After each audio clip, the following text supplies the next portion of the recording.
నేను దీనికి చెప్పాల్సిన పద్ధతిలో బుద్ధి చెప్పొస్తాను. రా చూడు, నీ ట్రిక్కులు జిమ్మిక్కులు ఎన్ని చేసినా నువ్వు అనుకున్నది ఏది జరగదు. ఆల్రెడీ జరిగింది, ఇంకా జరగడానికి ఏముంది? ఏం జరిగింది? ఏమీ జరగదు.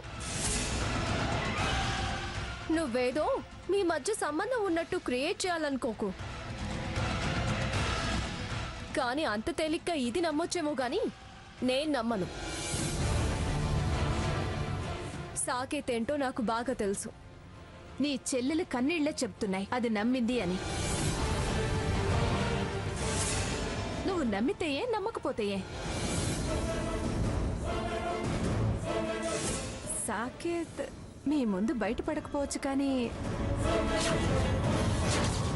నా ముందు మాత్రం తన మనసులో నా స్థానాన్ని స్పష్టంగా చెప్పాడు.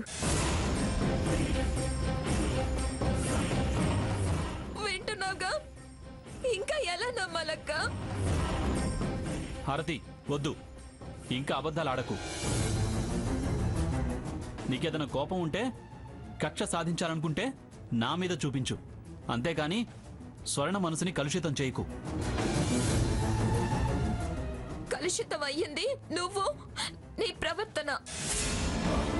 మా ముందు మందలించినట్టు నటించి మంచి అనిపించుకోవాలని చూడకు. నిన్న జరిగింది ఇవాళ జరిగింది. పెళ్లి ముంచుకొస్తున్న కొద్దీ మీరు తెగపడుతున్నారు.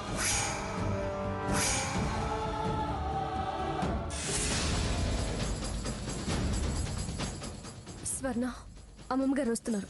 కన్నీళ్లు తుడుచుకో, తుడుచుకో. కళ్ళు తుడుచుకుంటే కడుపులో దుఃఖం ఆగుతుందా అక్క? ఆపుకోవాలే, లేకపోతే ఈ గొడవ ఎంతైనా కావచ్చు.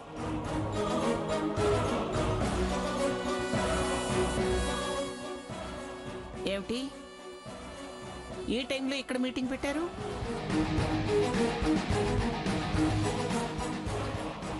దేనికంతా ఇక్కడ గుమిగూడారు? ఏముంది పెద్దమ్మ గారు, ఎప్పుడూ ఉన్నదేగా. నేను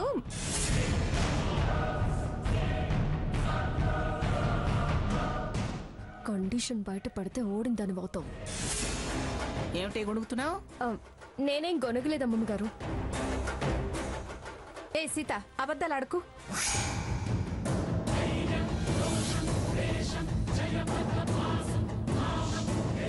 అమ్మమ్మ గారు తను మీతో నిజం చెప్పొద్దంటుంది. ఏమిటా నిజం? ఏం జరిగింది? ఏం దాచమంటున్నావు? ఏముంది పెద్దమ్మ గారు, నన్ను చూస్తే చాలు కళ్ళల్లో నిప్పులు పోసుకుంటున్నారు.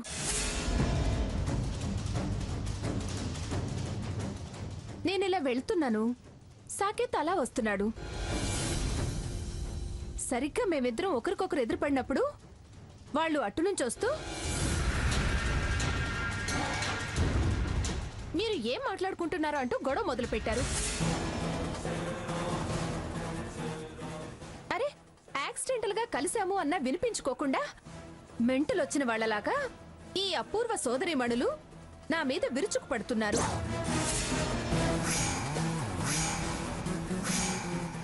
నిప్పు లేకుండా పొగరాదు. వాళ్ళలా తప్పు లేకుండా విరుచుకుపడేవాళ్ళు కాదు. అయినా నువ్వేమిటి రేపు పెళ్లి పెట్టుకుని ఇలా నిద్రగాయడం? ఏమే స్వర్ణ, తలంబ్రాలవి కలపాలి కదా. నిన్నే పని చేయొద్దు, వెళ్ళి పడుకోవే అంటే పడుకోకుండా ఇక్కడికొచ్చేమిటే ఈ పెత్తనాలు? సీత, నువ్వు కూడా అక్కడ పని వదిలేసి వచ్చి ఇక్కడేం చేస్తున్నావు? చెల్లెలు గారు చూసి అక్కగారిని వెంటేసుకొచ్చింది. సరే, మరి నువ్వెందుకున్నావురా ఇక్కడ? తాతయ్యని కలుద్దామని వచ్చాను. అయినా ఈ రాత్రిపూట తాతయ్యతో నీకు పనేమిటి? ఇంతకీ ఈయనెక్కడా? వస్తున్నాను తల్లి. పైడిరాజు పిలిస్తేను బయట పంతులు గారితో నేను రఘురాం మాట్లాడుతున్నాం. మీకు అర్ధరాత్రి పూట పంతులు గారితో పనేమిటో, వీళ్ళు ఇక్కడ ఈ పోట్లాటేమిటో నాకేం అర్థం కావటం లేదు. పెళ్లి ఏ పద్ధతిలో చేయాలి అని అడిగారు. అది తాతయ్య వివరించారు.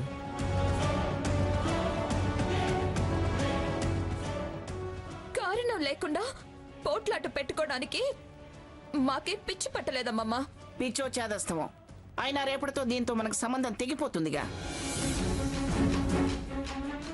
ఈవిడ గారు సాగించే సంబంధం పొడిగించాలనుకుంటుంది. ఎప్పుడు ఈ కదే మాట అంటే? సీత, ఆలోచనలు తగ్గిపోయి అనుమానాలు ఎక్కువైపోతున్నాయే మీకు? ఇంకా దాన్ని సాధించడానికి ఏముంది? అనుమానమేం కాదమ్మమ్మా. స్వర్ణ పద, ఎందుకు వాదనలు? అమ్మమ్మ మనల్ని తప్పు పడుతుంది కదక్కా. తప్పు లేదు, ఒప్పు లేదు. ఎదుట పడితే అదో మాట, మీరో మాట. ఎందుకు ఎందుకు ఇవన్నీ? పదండి, వెళ్ళి పడుకోండి.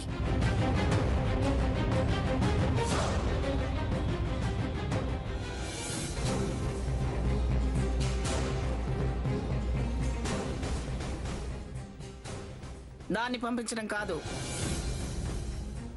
నువ్వు కూడా వెళ్ళు. వెళ్ళవే.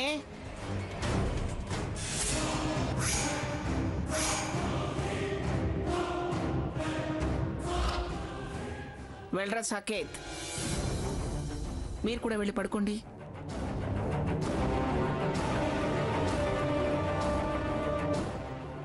చూడు హారతి, వాళ్ళని మందలించానని నువ్వు సంబరపడద్దు. నీ సంగతి నాకు తెలుసు. పెళ్లిలో పిచ్చి పిచ్చి వేషాలు ఏమైనా వేశావో నీ అంతు చూస్తా.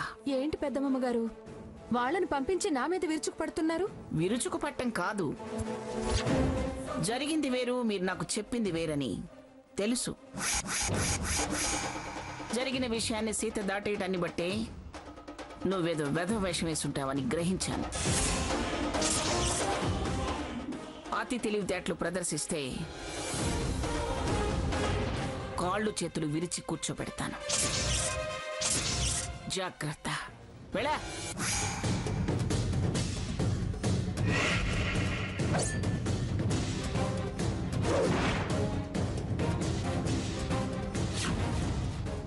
ఈవిడ వార్నింగ్స్ ఎంత, ఈవిడెంత?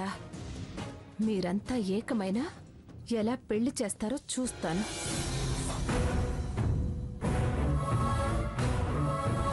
తను నిన్ను అసహించుకుంటున్నారు. అది నా నాటకంలో భాగం. ఇప్పుడు నేను ఎలా నీతో ప్రేమ నటించానో అలాగే తను కూడా స్వర్ణ మీద ప్రేమ కురిపిస్తున్నాడు.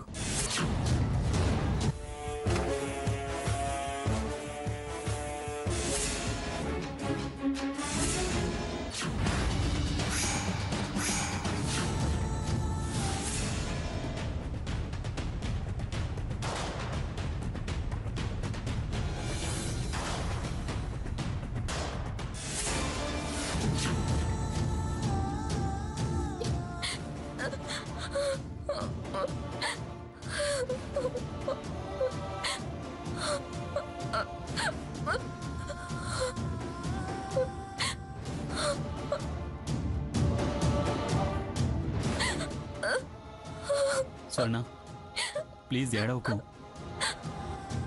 వద్దు, నాతో మాట్లాడొద్దు, తాకద్దు, నన్ను అలా పిలవద్దు. ప్లీజ్ స్వర్ణ, ఏడవకు.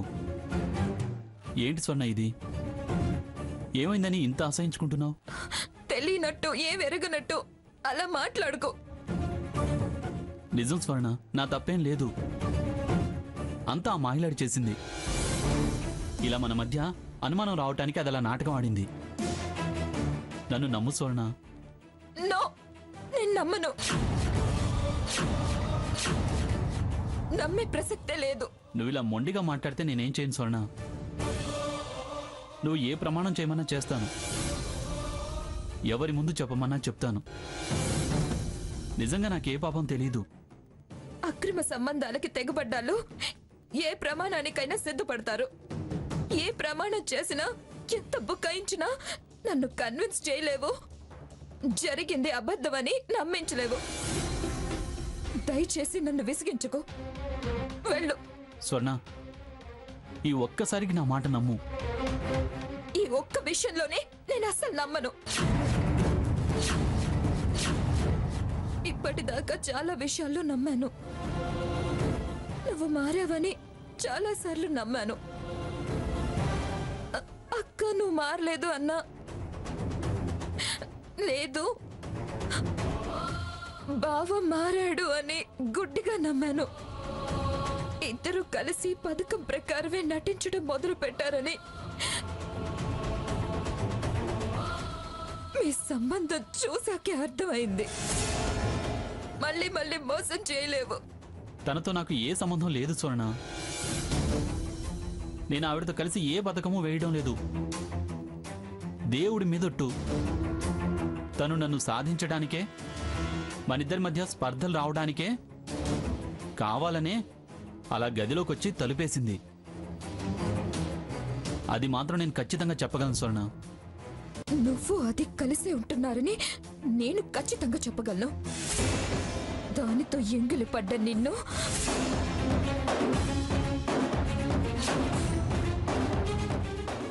నా బతుకుతో భాగం పంచుకోనివ్వను. స్వర్ణ, నీకు కోపం వచ్చినా, నువ్వు అరిచినా, నా మీద చేయి చేసుకున్నా, నేనింక నిన్ను ఈ జన్మలో నమ్మను. నమ్మను నమ్మను. వెళ్ళు,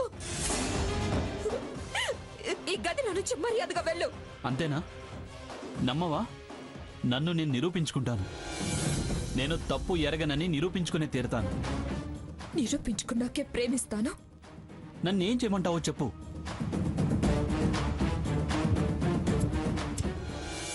అలా జరిగిందా? ఇదంతా హారతి ప్లాన్ ప్రకారమే చేసింది. అవును, అటు బయట పడితే పెళ్ళి ఆగుతుంది, స్వర్ణ కంట పడితే వాళ్ళిద్దరి మధ్య మనస్పర్ధలు వస్తాయని రెండు రకాలుగా ఆలోచించే గదిలో దూరిందేమో అనిపిస్తుంది. స్వర్ణ చాలా అప్సెట్ అయింది. అది సాకేత్ని అనుమానించింది. ఇప్పుడు ఎలా? నేను దాన్ని నమ్మొద్దు, అంతా అది ఆడిన నాటకమే అని నచ్చ చెప్పాను కదా. కన్విన్స్ అయిందంటావా? లేదు, తను నన్ను పూర్తిగా అర్థం చేసుకోలేదు. లేదు, తప్పు చేసావు అంటూ నేను ఎంత చెప్పినా వినట్లేదు. నన్ను గదిలోనే ఉండొద్దని, బయటికి వెళ్ళమని, ఉంటే ఏదైనా చేసుకుంటాను అంటోంది. బాగా డిస్టర్బ్ అయ్యింది. నాకు భయంగా ఉంది. మీరే ఎలాగైనా నచ్చజెప్పాలి. సాకేత్, అవును, తను చాలా కోపంగా ఉంది. సీత, పద, స్వర్ణతో మాట్లాడు.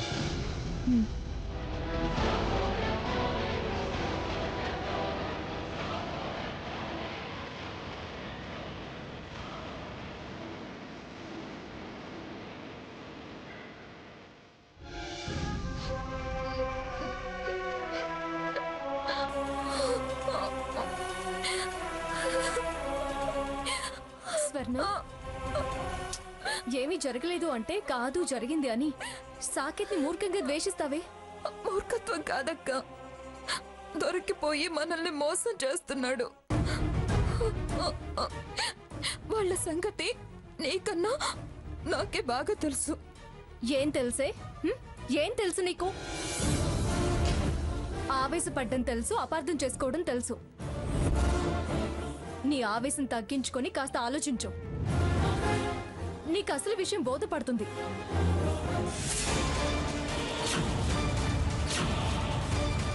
అది చాలా తెలివిగా ఒక రాయికి రెండు పిట్టలు అన్నట్టుగా అలా ప్రవర్తించింది. నువ్వు ఇలా గొడవ చేసి దాన్ని గెలిపించుకో. నేను గెలిపించడం ఏంటి? చూడు స్వర్ణ, సాకేత్లో స్పష్టమైన మార్పు నేను గమనించాను. తను నీకు దగ్గరవ్వాలని అనుకునే సమయంలో నువ్వు దూరం పెంచుకో. అలా చేస్తే మీ మధ్య ఎడబాటే మిగులుతుంది. ఇంకా గ్యాప్ పెంచుకుంటే అటు దగ్గరవ్వడం ఖాయం. బావా మారాడా? అదే నాటకం ఆడింది. అందులో అనుమానం ఏమీ లేదు. ఇది హారతి వేసిన ప్లాన్. ఏమో, నాకైతే నమ్మకం కుదరడం లేదు. నా మాట విను స్వర్ణ. నీకు అన్యాయం జరిగితే నేను భరించగలనా చెప్పు? లేని నమ్మకాన్ని నీ మీద బలవంతంగా ఎందుకు రుద్దుతాను చెప్పు? ఒక్క ఒక్కసారి ఆ హారతికి గెలిచే అవకాశం ఇస్తే మనం గెలవడం కష్టమవుతుందే. ఈ విషయంలో సాకేత్ తప్పేమీ లేదు. సాకేత్ని ద్వేషించకు, అనరాని మాటలు అనకు. అయినా రేపు ఆరతి పెళ్ళైతే ఇంకా సమస్య శాశ్వతంగా దూరం అవుతుందిగా. అందుకే కొంచెం ఓపిక పట్టు సోర్ణ. నువ్వు అనవసరమైన ఆవేశాలు అనుమానాలు తగ్గించుకో. పదరకు.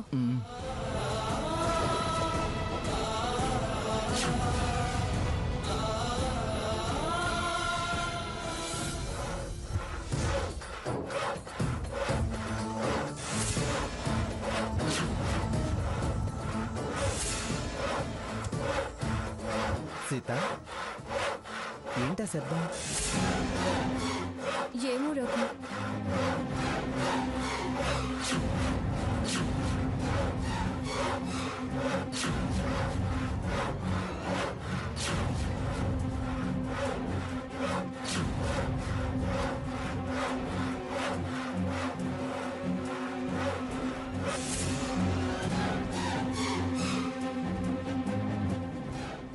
ఇటువైపే వినబడుతుంది. అవును, ఏదో సౌండ్ వస్తుంది. సరే, సాకేత్ ఎక్కడున్నాడో చూద్దాం.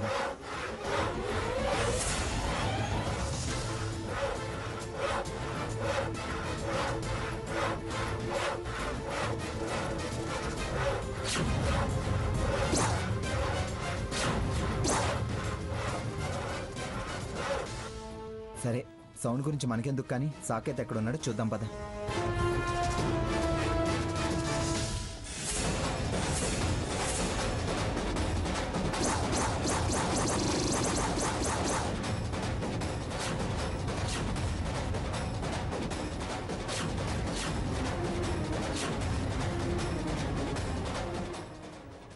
సాకేత్, అనయ్య, స్వర్ణకు నచ్చజెప్పారా? ఏమంది? ఎందుకురా అలా చెమటలు పట్టేయంటి? టెన్షన్ అన్నయ్య, టెన్షన్. ఆ రాక్షసి ఎదురై పగబట్టి నన్నిలా వేధిస్తుందని టెన్షన్. స్వర్ణకు నాకు మధ్య అగాధం సృష్టిస్తోంది, అదే టెన్షన్. అది ఎప్పటికీ మిమ్మల్ని వేరు చేయలేదు సాకేత్. నీ మార్పు మీద అది ద్వేషం పెంచుకుంది. నాకు దక్కని వాడు సుఖంగా సంతోషంగా ఉండకూడదని పగబట్టింది. అసలు గదిలోకి రాగానే చెంప చెళ్ళు అనిపించుంటే ఇంత దాకా వచ్చేది కాదు. అదే చేయాలనుకున్నా, కానీ గొడవ అయితే రభస అవుతుందని, పెళ్ళి ఆగుతుందని నేను ఆగాల్సొచ్చింది. తను కూడా ఆ ప్లానే వేసింది. ఇంతకీ స్వర్ణ ఏమంటోంది? స్వర్ణ చాలా కోపంగా ఉంది. మేము అన్ని విధాలా నచ్చ చెప్పాం, కాస్త కూల్ అయింది. అయినా తన ఆవేశం నీకు తెలిసిందేగా. కసురుకోగానే ఇలా బయటకు వచ్చాడువేనా? భార్యాభర్తల మధ్య విభేదాలు వస్తే వాళ్ళల్లో వాళ్ళే సర్దుకోవాలి, నచ్చ చెప్పుకోవాలి. చాలా ప్రయత్నం చేశాను, కానీ నా మాట వినిపించుకోవట్లేదు. నువ్వు తప్పు చేశావు అంటుందే కానీ నా మాట వినందే నేనేం చేయను. ఆ హారతి అంతగా స్వర్ణ నిన్ను అనుమానించేలా చేసింది. ప్రస్తుతానికైతే కాస్త చల్లబడింది. మళ్ళీ ఇలాంటివి జరగకుండా జాగ్రత్త పడు సాకేత్. అలాగే సీత.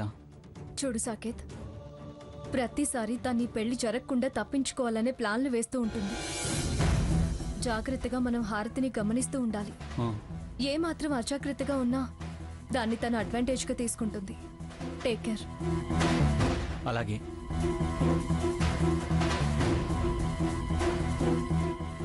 సీత, పద.